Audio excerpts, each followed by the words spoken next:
Hi, I'm Randy Wooden, and welcome to another in our Edge Library series, this time talking to young professionals and that goals question. You're going to get that question. If not already in your life, you'll get it. It's what are your long-term goals? What is your 5-year goal? What are your goals in general? That sort of thing. And there are different ways to approach your answer. Let me toss one your way. One of the first things I think you want to do is to establish that you're a good fit for this position and that you want to come in and do a good job. So I would start off my answer to that question with that very thought, which is, well, my short-term goal is to step in and to be productive, and I think given my training or given my education or whatever it is that you have, or maybe given your experience if you're only out in the workforce a few years, given my experience, I expect to be able to do that. So that's the first part of your answer. It says, I'm going to come in, hit the ground running, I'll do a good job for you. Then the next part of your answer needs to take in, let's say, this approach. You could say, well, and as I demonstrate what I'm capable of doing, I would hope that as opportunities present themselves that I might be considered for those based on what I've shown I can do. And then I would follow that up with a question. The question might be, what do you see as some of the longer term opportunities for somebody who does a good job in this position?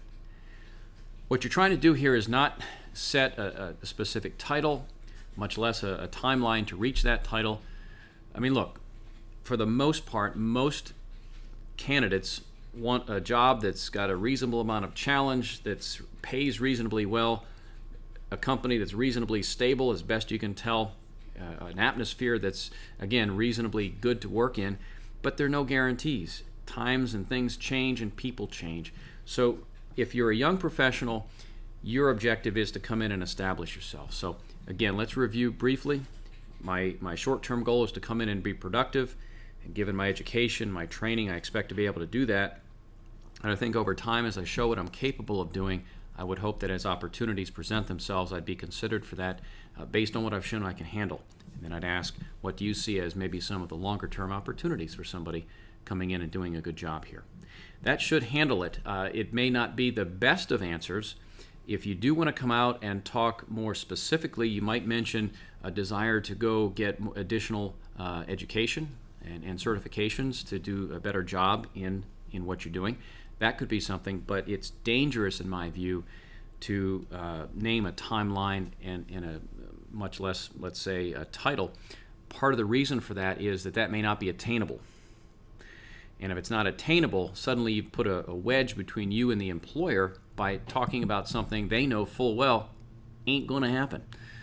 And beyond that, the employer might be looking at you saying, wait a second, I want that job. I'm not going to hire this guy. So you never know what you're going to run into. So that's the way I would handle it.